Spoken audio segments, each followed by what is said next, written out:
Welcome back to more 2d6 Dungeon. Last time we made our way down to level 8, or we finished level 7. I don't think we saw the beginning of level 8 last time yet, but I've prepared the floor here. Put in a starting room, slightly off to the side this time. I hope that's going to be fine. And should mark this is going to be level 8. We are at 46 HP. We already rested on the stairs, ate a ration and so on to heal a bit. And we'll just have to see how far we can push it here on level 8, because I don't really want to leave and go to town in the first room, because although that would heal us, that would mean we'd have to do the whole level then without being able to go to town, and I'm not sure if there might be another boss on level 8 or a strong monster like on the last one.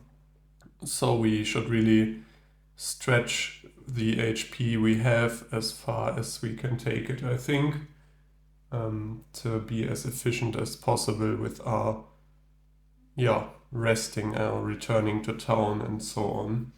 Also, we don't have a lot of money yet. We're at 118 gold coins, which is a bit, but considering the very expensive armor pieces are at like, I think 300 or 400, I believe, if I don't remember that incorrectly.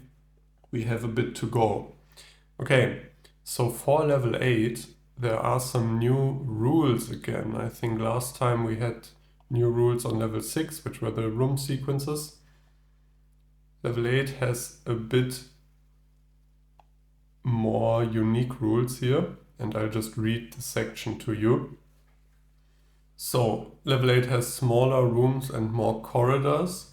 When exploring level 8, deduct 2 from both dice. So for example, if we roll a 4 and a 4, then the modified result will be a 2 and a 2, so the rooms are smaller. And 1 is the lowest number it can be modified to, so if you roll a 3 and a 2, this would be modified to a 1 by 1.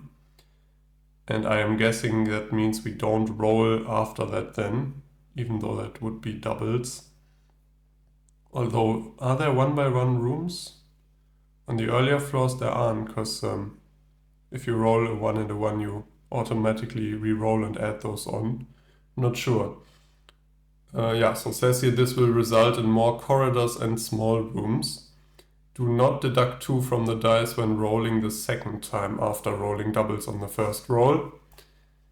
And we have, so I'm guessing if we roll a 3 and a 2, which will be deducted down to a 1 by 1, then we don't roll. Probably we do, because it's a double, and I don't think there are 1 by 1 rooms. Yeah, I'm gonna say, because if we roll a 3 and a 3, that would be turned into a 1 by 1 and still be a double. I think 3 and a 2, because it's not clear here, I'm gonna say if we ever roll a 3 by 2, which will be turned into a 1 and a 1, we will treat that as we rolled doubles indirectly and reroll and add those on. Okay, but that's not all. There's also a bit special, a few special rules for large rooms. When you encounter a large room with level 8, it is dealt with very differently.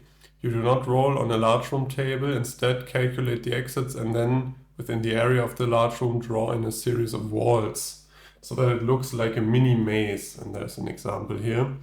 And then roll on the table L8MO for you find an object in the maze. Okay, so no large rooms, just mazes with objects. Then fleeing level 8 monsters is another new rule. So on this level and only this level, you can flee from level 8 monsters due to the fact they are self-contained within their own room sequence. They don't alert anyone to flee, you just leave the combat without hitting the monster on your turn, and they then get a free attack as we escape. We must then remain in that room sequence, the previous 3 rooms, So this is not, I don't know exactly what this means, but I'm guessing that means all of the rooms are in sequences and the monsters are in the last room always. I'm not too sure. And within this sequence, we can carry out actions like healing or making potion bombs, which we haven't at all yet, I realize. But once we've completed these activities, the monster reappears and we have to continue the fight. And the monster then has the same HP it was at when we finished fighting it beforehand. So it doesn't regenerate. And we can't go beyond that room sequence until we kill the monster. So it says here, this process of fleeing is a temporary fix for an inevitable conclusion to the fight, but it can buy you time and give you further options. So that sounds to me like there might be stronger monsters that you have to sort of fight for a bit, run away from, heal, regain your strength, engage again, run away from, maybe something like that. But only within its room sequence. And when fleeing, once for each room you return to, in the monster's room sequence, you can conduct a desperate search, which is the L8DS, level 8 desperate search table. So probably this simulates running away from a big monster and using the environment to your advantage, if I had to guess. Okay, let's head on here. So that sounds exciting and different. So I'm looking forward to those new rules and applying them, although it'll take a bit of getting used to. Let's just go to the left probably and roll here. Yeah, so the 2x2 will be turned into a 1x1, I guess, but we have to re-roll it because it's doubles. Oh, and that's a 6x6, so it is gonna be what, 7x7, right? So 7x7. And how many exits?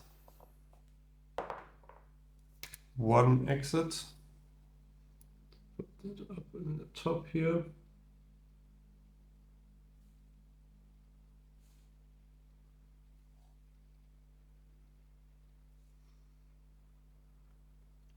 That's a pretty big room already. Oh, and I realized, crap, I was going to the left, right? I said I was going to the left. In which case that would be a 4x7 and not a big room. Yeah, well, it's gonna be in a big room now. I messed up there. Yeah, so that means we roll. No, we don't. I just read it out. We have to turn it into a little mini maze. Okay.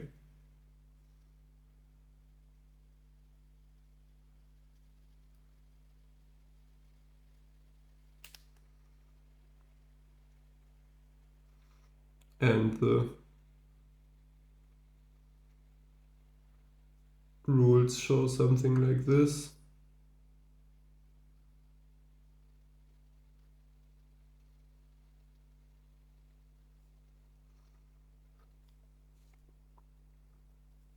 I guess. And that way it's like a little maze we have to go through, although I didn't make it that confusing. And now we roll on that maze table, right? L8MO, or what was it called? I'll have to pull that up. Excuse me if this is a bit slow, but this is new stuff after all. The past few levels have been very similar.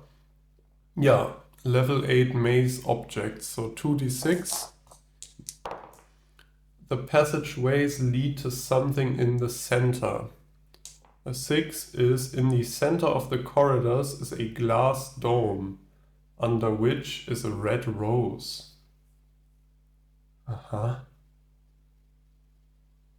That is ominous. I don't know how big that is, or if we can try to lift it. I guess we could smash it, although I'm guessing we would run the risk of alerting a patrol. Do we want the red rose? Don't think we do. The glass or the flowers, I think we could offer. Yeah, I don't know what to do with that. I think we'll just leave it at that and continue onwards. Interesting. So instead of a 5x1, this will be a 3x1, also known as a corridor with 3 doors.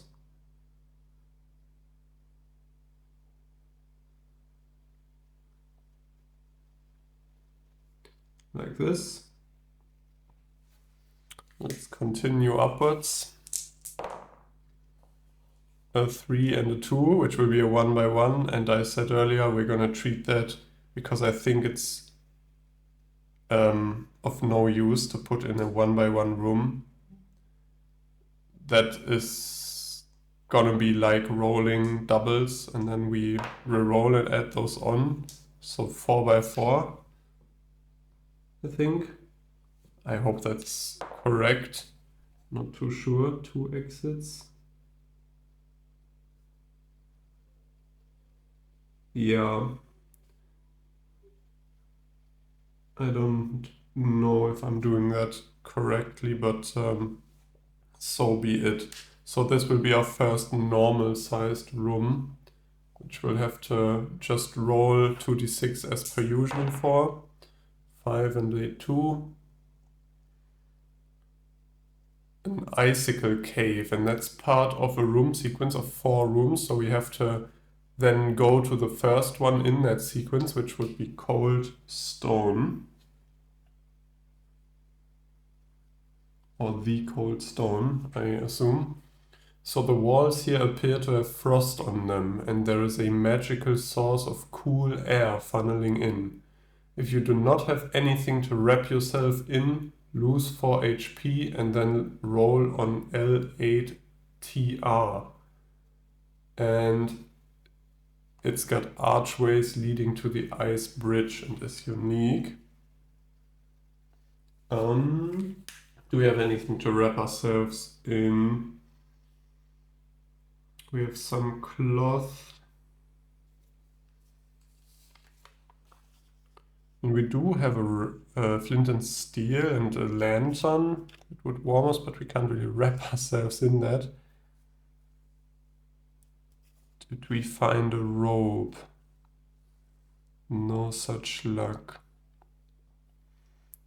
Yeah, I think we'll have to lose the HP, 4 HP, because it's so cold, and roll on L8TR, which I'll have to pull out. TR, what is TR? Level 8 trap table. Oh, actually, we've got that trap quest, right? Yeah. So that it's been, I don't know how long we've had this trap quest, but I wrote down the details here. So the next trap we encounter, which would be this one, we roll a d6, and on a 1, 2, 3, the trap has no effect and we gain 300 XP, because we've seen it before, I think scribbled on the wall or somewhere, or we found some sort of depiction of a trap or mechanism. And on a 4, 2, 6, it fails and the trap goes through as usual. So let's first and foremost roll that.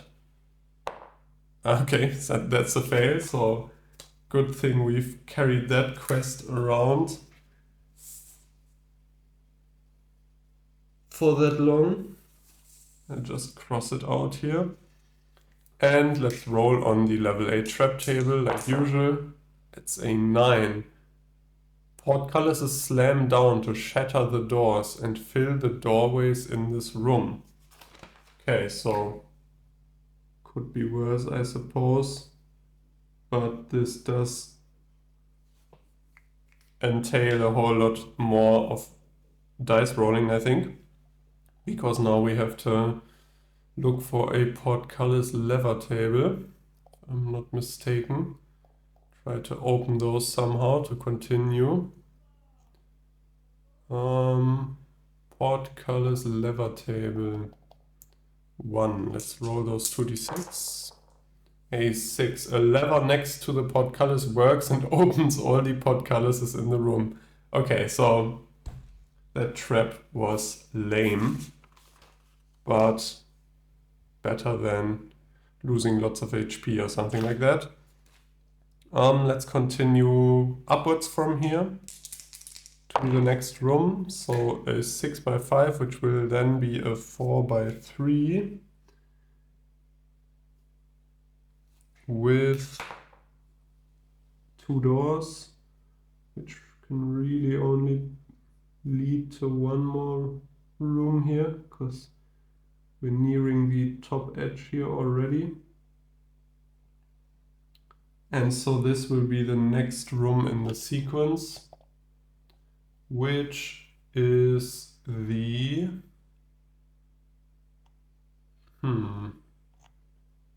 Where are we here? The ice bridge. You must cross to proceed. Roll 2d6 and add your shift. On a 10 or below, you slip and your foot dangles, catching a spike, and lose 5 HP. Okay. We have 3 shift. So let's hope for an above average roll here. That is exactly average, which is exactly 10. So we exactly catch our foot and lose 5 HP. Going down to 37. Bit annoying there. So far, these rooms have only been different sort of challenges costing us HP. What are the doors? Archways as well. Okay, let's continue to the right.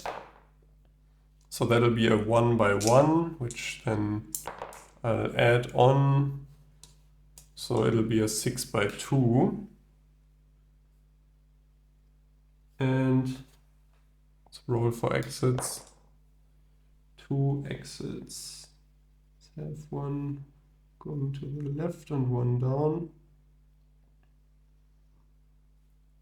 And this will be another room in the sequence, because this sequence has 4 rooms.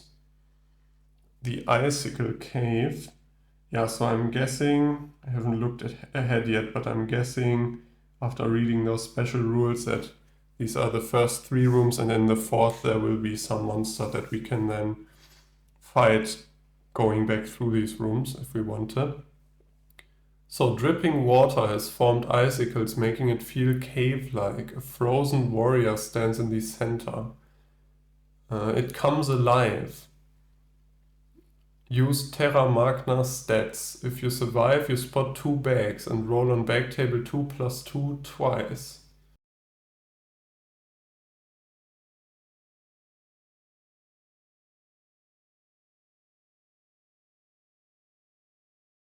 Alright, we fought one of those before, or even 2, I believe.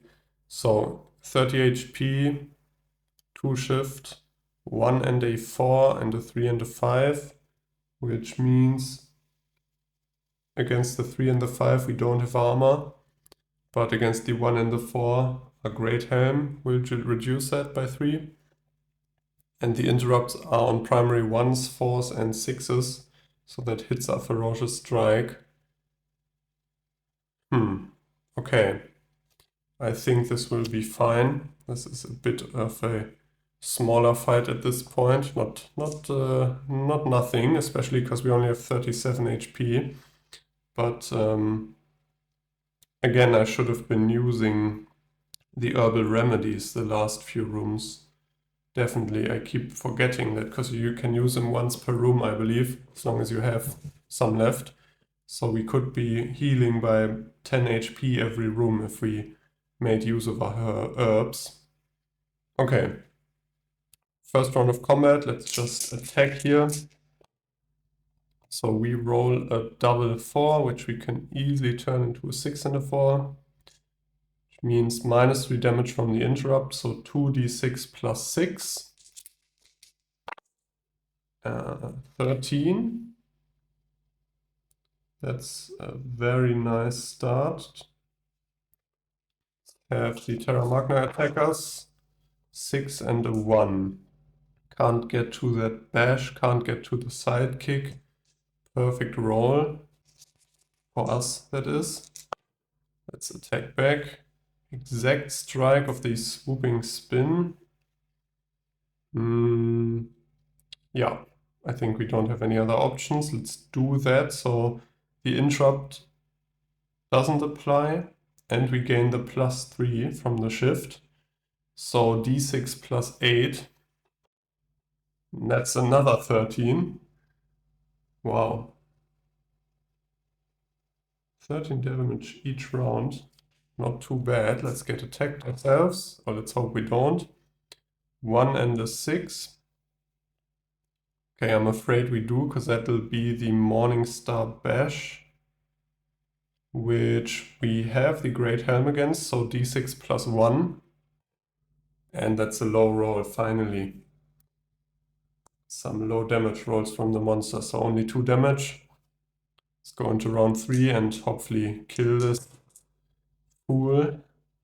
So we don't even have to worry about if we have to exit already or not. 2 and a 2, so we can't get to the Ferocious Strike, we can really only do the Swooping Spin. Yeah, d6 plus 5, and that's 11. Wow, 13, 13 and 11, not bad damage output from us. So we roll on pouch table 2 plus 1, which I'll have to pull up here again. And then we roll on some sort of bag table from the room, I believe. But let's first do pouch table 2 plus 1.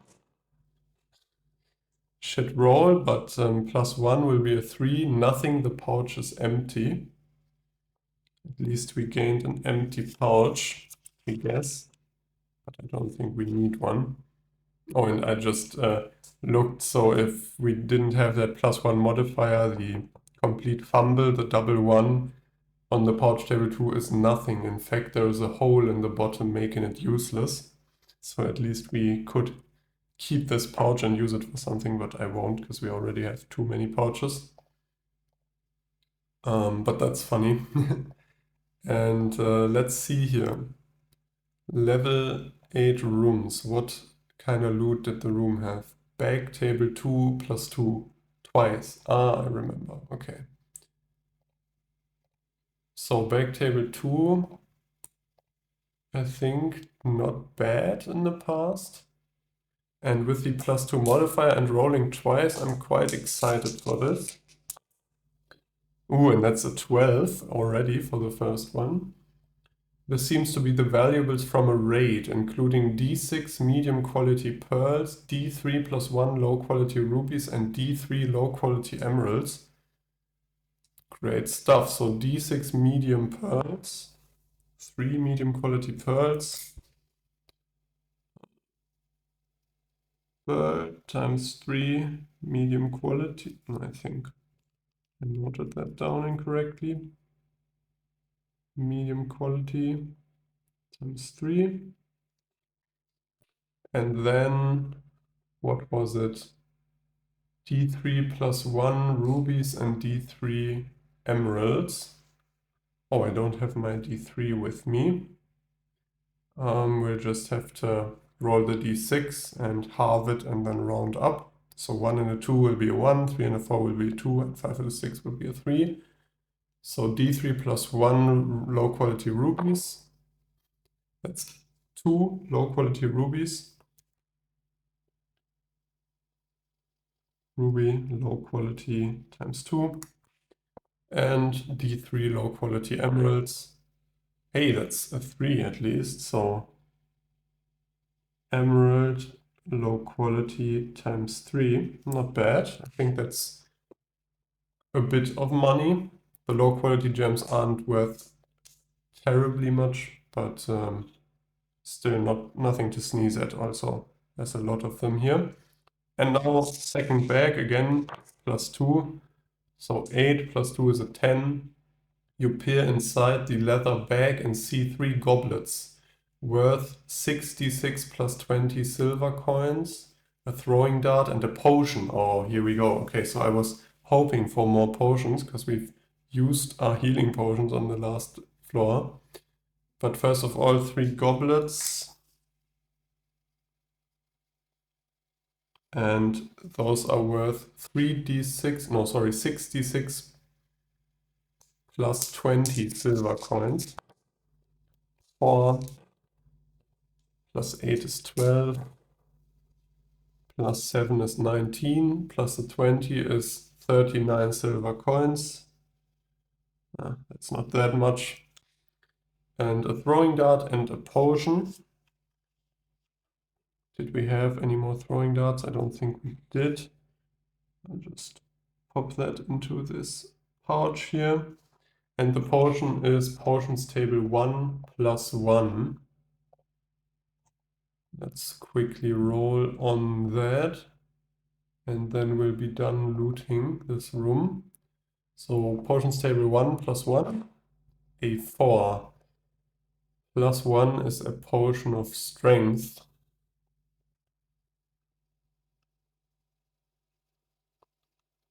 I think that was that plus 1 damage to all attacks for 1 combat. If I recall correctly, we had that before. Let's quickly check. Yeah, plus 1 damage per hit for 1 whole combat. Okay. Plus 1 damage per hit for 1 combat. And I think that's the room done with. Which means we'll now head on to the final room in the sequence. No, we won't. Let's look at herbal remedies. I want to heal up a bit before going onwards. So we have the sterilizing powder. I thought we had some sort of healing oil or some sort of ointment. Am I misremembering that? Ah yeah, healing balm. Here.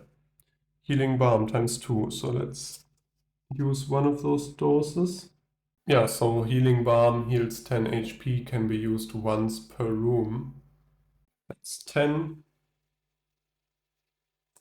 And then let's see, do we want to make more herbal remedies? So you can also make some health paste. Makes 3 doses from Scarlet Orivetus, Ilias petals, and Zomerus leaves. That doesn't sound half bad.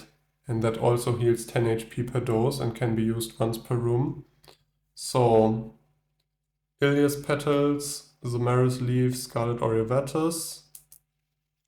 Spend those and make 3 doses of health paste.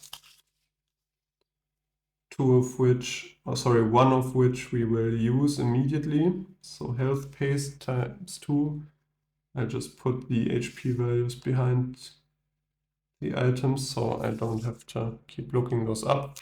So use that one and go up to 55. And then do we want to do anything else? Also we get XP from making those, right? Yeah, 5 XP per adventure level, so that's 40 XP.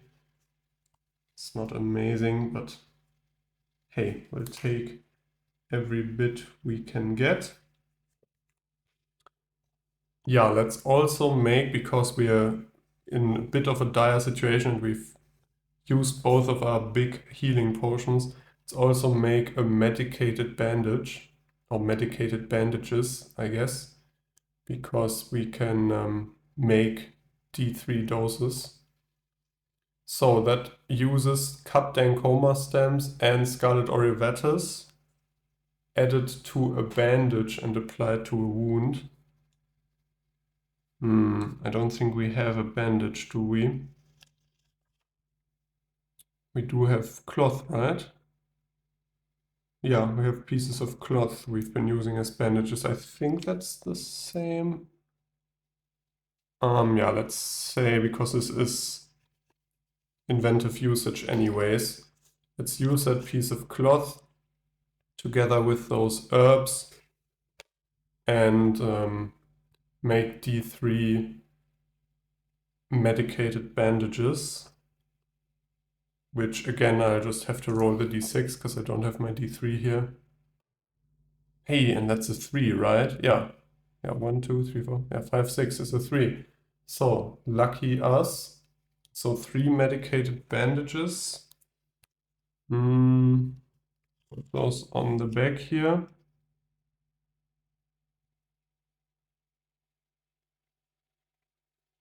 And we'll use one of those immediately as well. And those heal 20 HP each, putting us at 75. So now we're looking nice again, HP wise. And yeah, so these each say they can be used once per room, but I guess if you use a combination of them, that's fine. At least the way it's phrased here.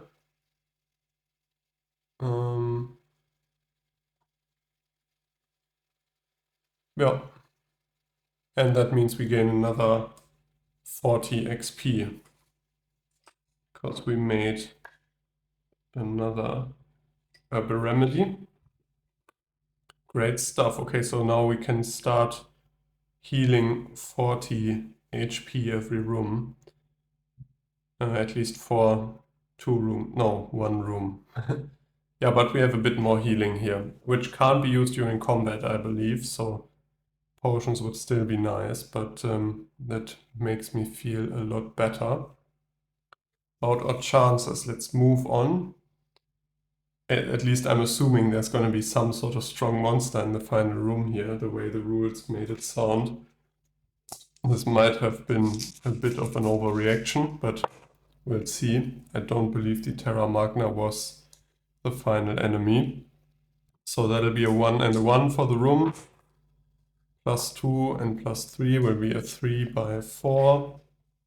So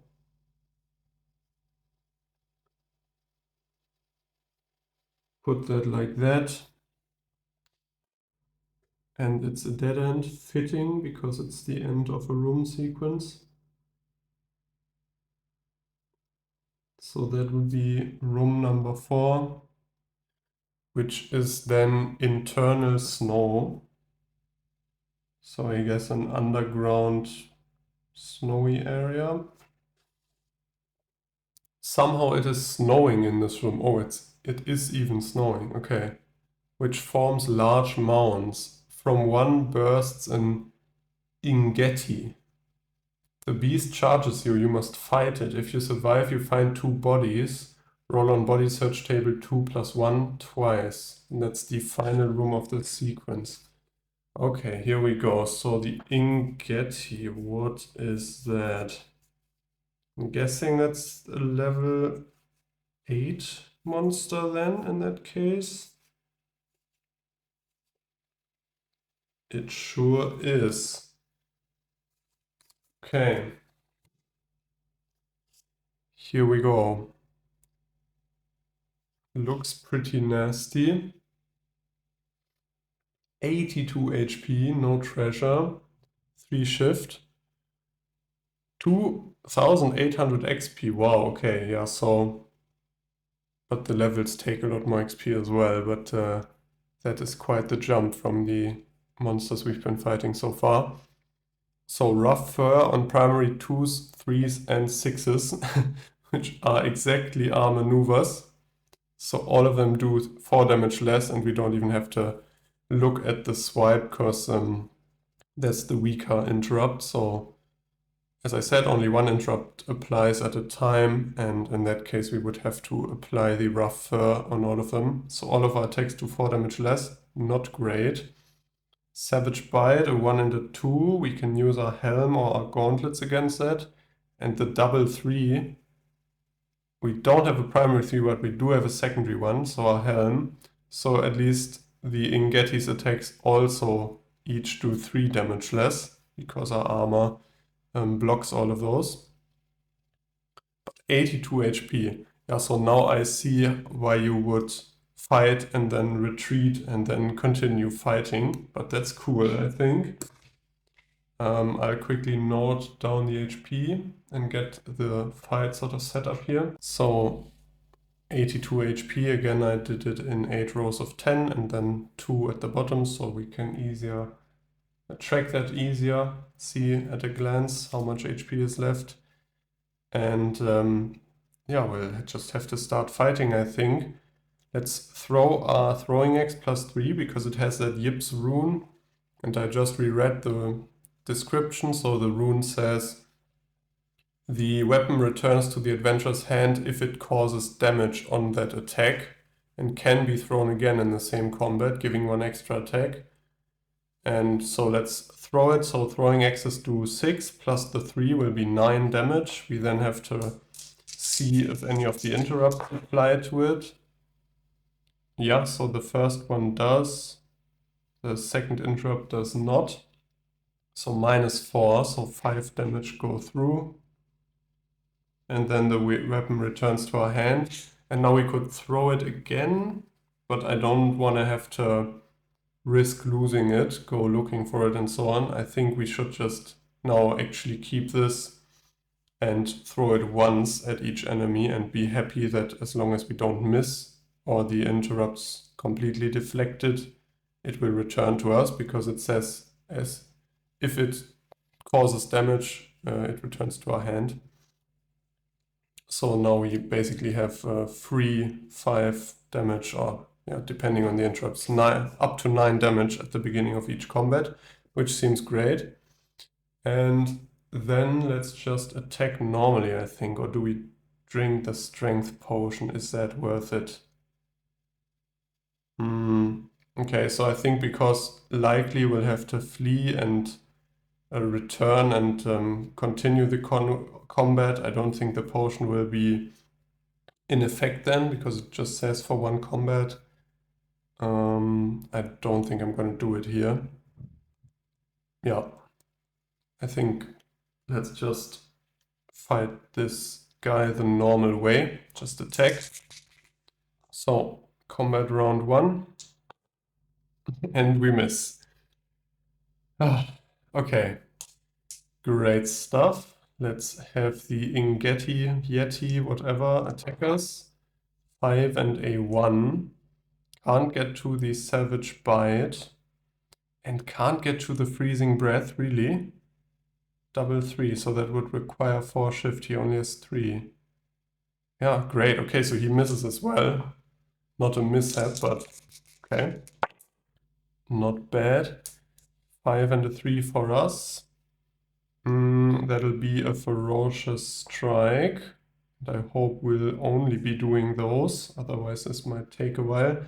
So 2d6 plus 9 minus the 4 from the fur, so 2d6 plus 5 damage. So 8 plus 5 is 13 damage.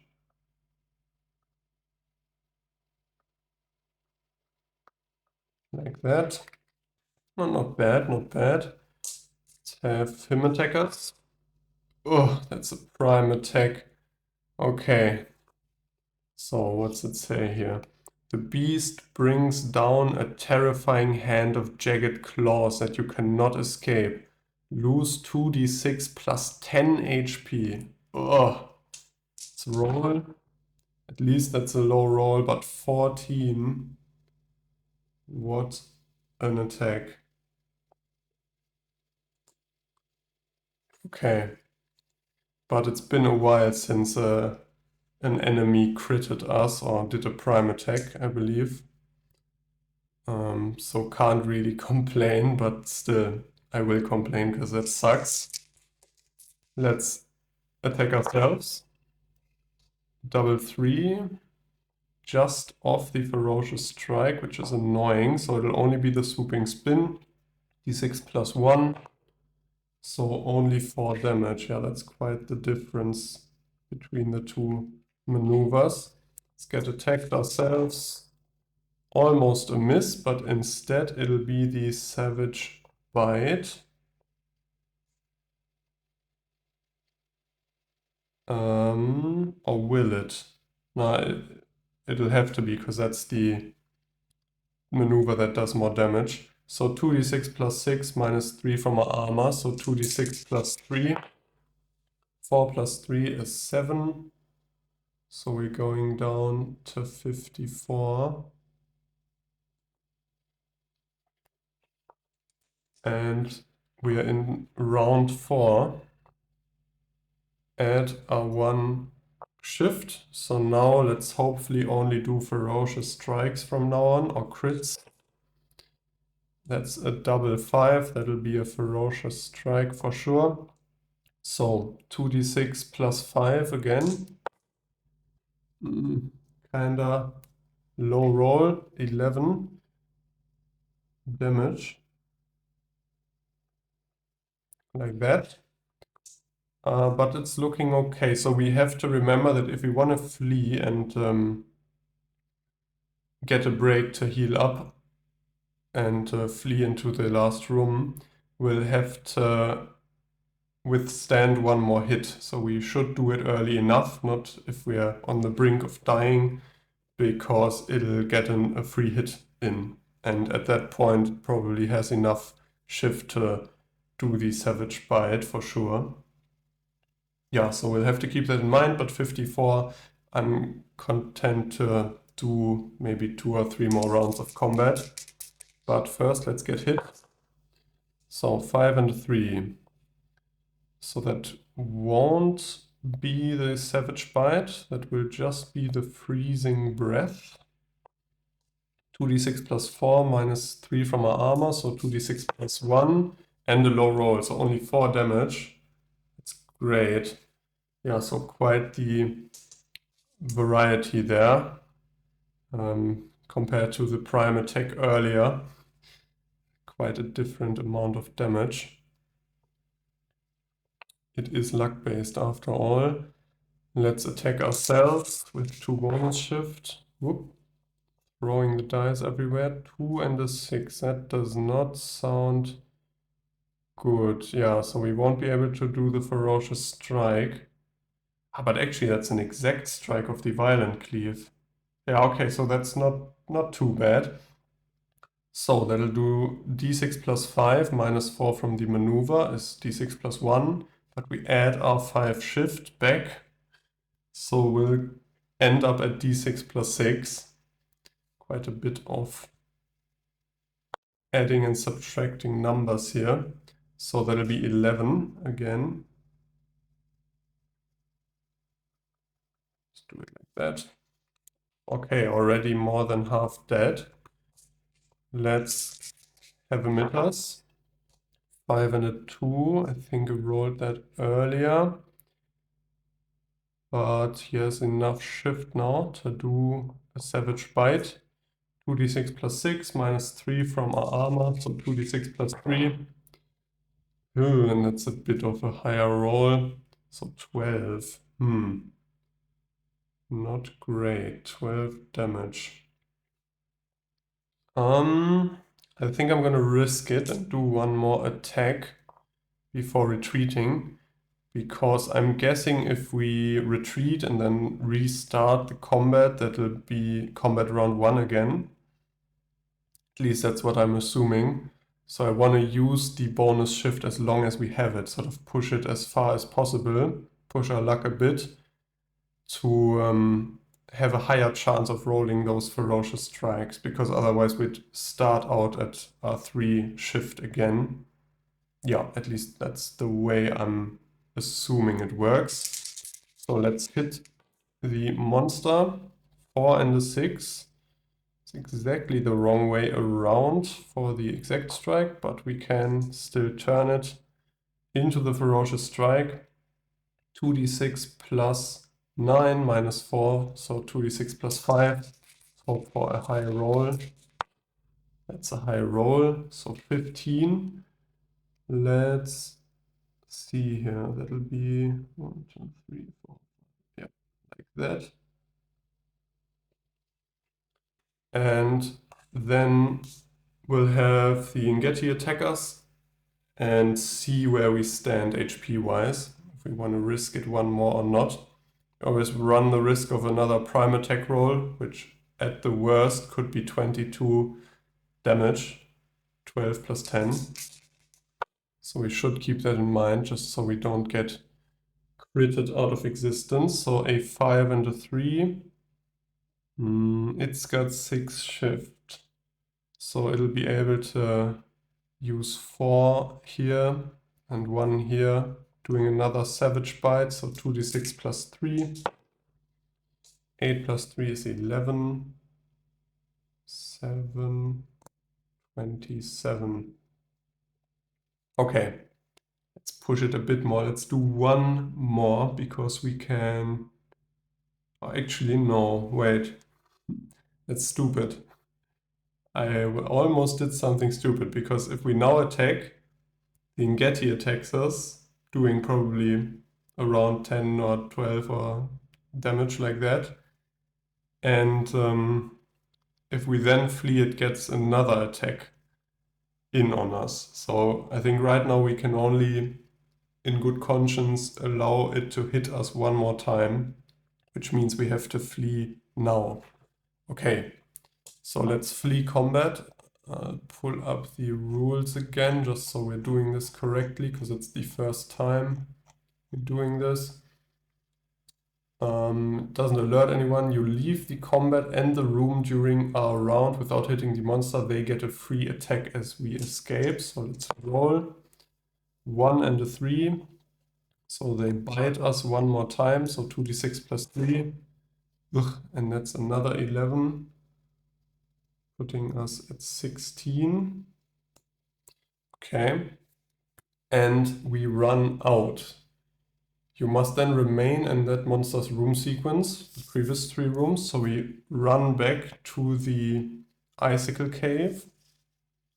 And within this space, we can carry out any action, and some of these may be healing or making potion bombs. But once we've completed these activities, the monster appears. And we continue the fight. Or we continue. And it has the same remaining HP. So that sounds like actually the round counter isn't reset. So maybe I shouldn't have pushed it this far. I'm not sure. Okay, so let's run out and start balming and bandaging up. Let's rub our healing balm on our wounds for 10 HP. Let's rub some health paste on there for another 10 HP, putting us at 36. And let's use one more of those bandages. They are great. I wish I had more Dankoma stems and Scarlet Aureatus. Yeah, because then we're down to our last bandage, but 20 HP. So we're back up at 56. The Ingeti has 23 left, which could be 2 rounds if we manage to roll our Ferocious Strike. And let's do the Desperate Search as well. Yeah. So when fleeing once for each room we return to, in the sequence we can conduct a Desperate Search. Let's see what that entails. So that's just 2d6. Let's roll those. A 10. You find the remains of some old beetles on some splintered wood.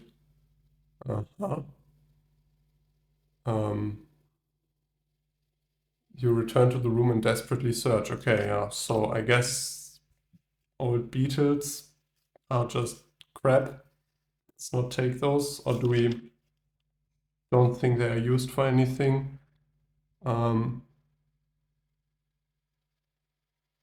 Okay, I'll just remains of old beetles.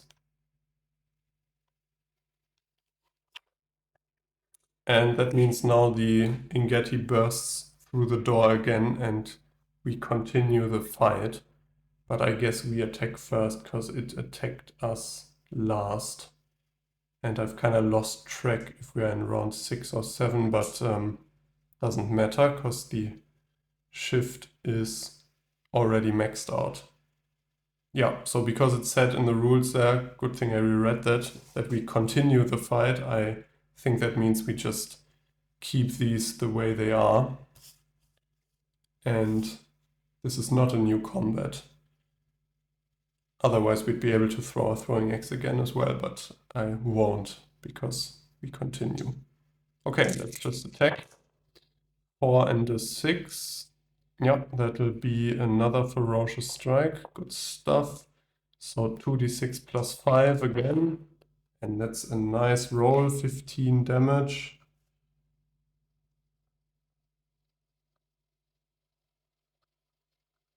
Okay, so the Ingeti is below 10 HP at 8. Have it hit us. 3 and a 1. That'll certainly be the Savage Bite again. So 2d6 plus 3. At least that's a low roll, so only 7. Putting us at 49. Like that. And we attack back. 4 and a 6.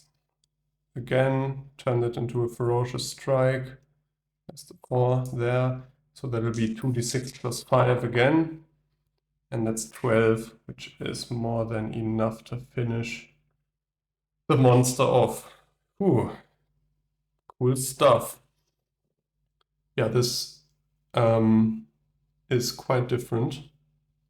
I mean, what quite different? It's a bit different with the actions in between, but I like the visual or the yeah, bit of narrative there of running away from it, fighting, and once you're in bad shape, running back to the next room, desperately searching for something to aid you, using your bandages that you have on you, and then having to continue the fight like that. I think that's a very cool way, because I was kind of curious, because these monsters kept doing more and more damage, and obviously we are gonna be maxed out at 100 HP, and the way these damage numbers were scaling up, I was a bit curious how it was gonna look in the later levels, because I thought, like, no way you're gonna be able to survive more than a few hits if they keep getting that strong.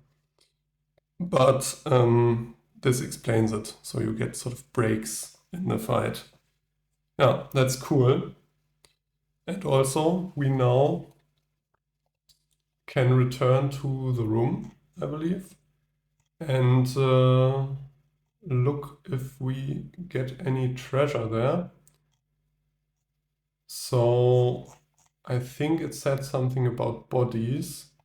So let's return to room 4, which is the snowy room, the internal snow.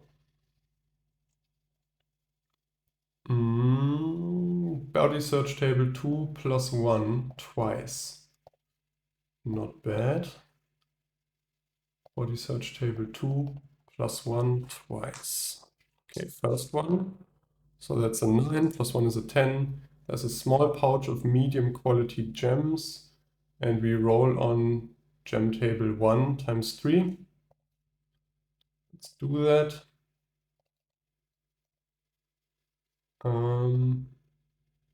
Sorry, this is taking a bit.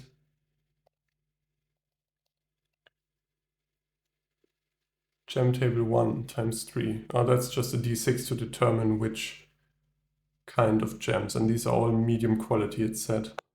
So a pearl, a ruby, and another pearl. So 2 medium quality pearls, we already have 3 of those. So just put down a 5 here.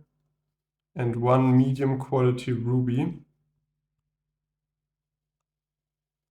Times 1. Good stuff. That's worth a bit. And another body search table, plus 1 again. 6 plus 1 is 7. Strapped to the thigh of the creature in a leather holster are 2 throwing knives. And there's also a pouch with 3d6 gold coins. Okay, 3d6 gold coins. That's 9 gold coins. Not bad. Putting us at 127 here.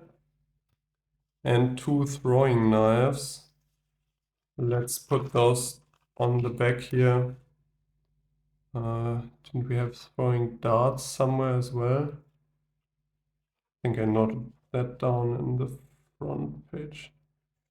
Yeah, okay, I'm not sure. Let's just put those up here. Throwing knife times 2. And that's gonna be the bodies. And I think that's it, because this guy doesn't drop any treasure. No, actually, one important part, we get 2,800 XP. I almost forgot. That would have been disastrous. So then this will be 1,500. Yeah, no, 15,364, sorry. Good stuff. Does that mean we level up? I'll have to check if the level up is at 15,000 or 20,000. Turns out the level up to level 9 is already at 15,000, so we are leveling up, which is great, because that means we'll heal as well. Heal a bit at least. And get some more shift, I think. Yeah, at level 9 you gain, your shift increases to +4 instead of +3, which is huge. And that means I have to rework this little helper card here, but also we can swap out one more of our maneuvers for a level 3 maneuver, which I'm excited for. Yeah, lots of exciting stuff. I'll do that off camera and then return to show you what I changed. And then that's probably going to be it for this video. I assume this is already running a bit long. It's always hard to tell because I'm obviously cutting in between and so on.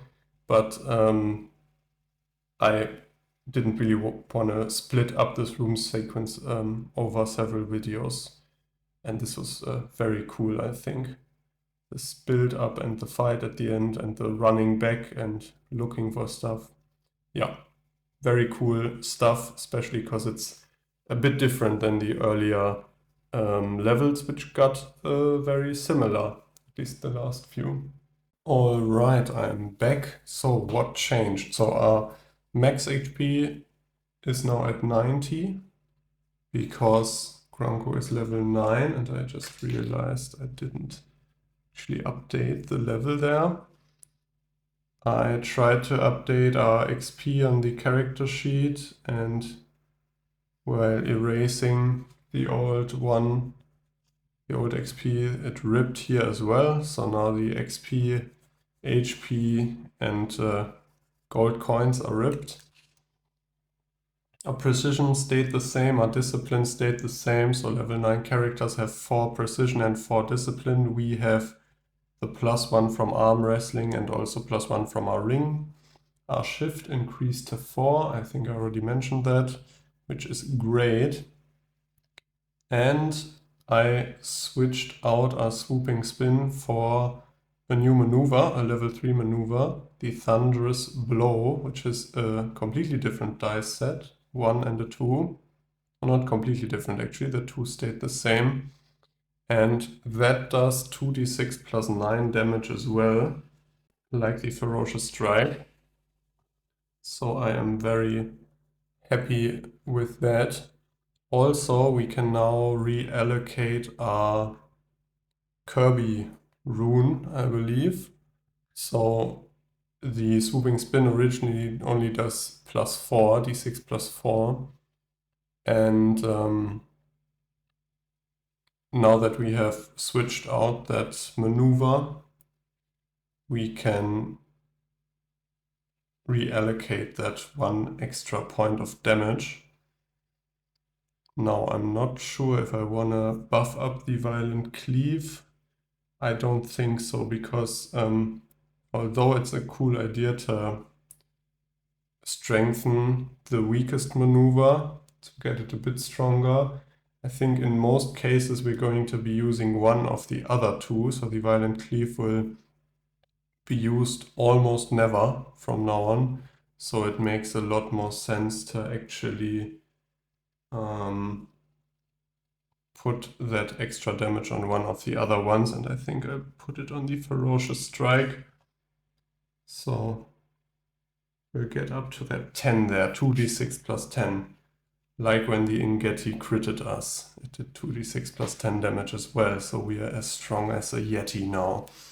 Well, not quite. But that means our little helper card will change like this. So the Thunderous Blow is up here, our Ferocious Strike here, our Violent Cleave stays down here. All the black area I've added on, so you might be able to see one black square here on the outer rim, sort of, because we got that extra shift. So now we can reach the Ferocious Strike everywhere where there's black. Everywhere where there is white, we can reach the Thunderous Blow. And the stripy parts are where the two overlap. So we can then use either one. We will probably use the Ferocious Strike because it's got that bonus point of damage now. But I just thought that might, if an enemy interrupt debuffs one of those, we might want to know that we have the choice there.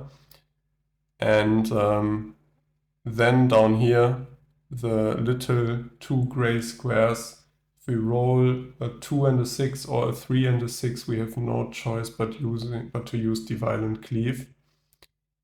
So that's something we want to look at covering up with a level 3 maneuver in the future, if we ever level up to level 10, that is. So those are our weakest spots. Although, remind you that if we roll a 2 and a 6, yes, it's going to be the Violent Cleave, but it'll be a direct hit, no, sorry, an exact strike. So we will be able to add our 4 shift there. So this really is d6 plus 9. So we only have one little space here where we only do d6 plus 5 damage. I think that's a huge improvement because the Ferocious Strike has been sweet, but we haven't been able to hit it all the time. And now chances are we'll always be able to use one of our very strong maneuvers, one of the two. Now actually this should say 10 instead of 9. I'll just leave it like that because that's not erasable. And I think if I scribble in there, it'll just make it less legible. Okay, but that's the level up. Yeah, I think we're looking great again. Those herbal remedies coming in clutch. We still have 3 guaranteed favors left. As I said, we can use 1 per level, so level 8 we should probably use one of them at some point. Maybe if we fight another big monster. The level is far from over here, so because all those rooms are smaller, like the special rules said, there are a lot more smaller rooms and corridors. And yeah, that will probably lead to us taking a bit more time to actually fill out the whole level. I'm not sure if that means we're gonna fight more or not. Because then again, these were 4 rooms for one big monster, so actually the Yeti took up about that much space. But yeah, we'll have to find that out by going forwards and fighting or not fighting. And in case you're interested, our next level up, the last one up to level 10, is at 25,000, I believe. So we are a bit off that still. That's gonna take a few more big monsters. Yeah, but till then, I'll leave it at that. I hope you had fun watching me fight here. I can only recommend the game. Pick it up, do a run through yourself. You'll probably have seen a bit of the stuff now here, but there's so much rolling and variety. When I made these monster cards halfway through the game, I looked obviously through the monsters because I had to cut them all out. I tried not to have a close look at all of them, but especially the earlier level monsters, there were snakes, there were beasts and weird monsters I've never seen before. So I think this can't hurt to try, even if you've now seen a lot of the game, to just give it a whirl yourself. Maybe use a different starting weapon instead of the longsword, another one, and then you'll have a different experience altogether, I think. Okay, enough of me rambling. See you next time, and have a nice day. Bye bye.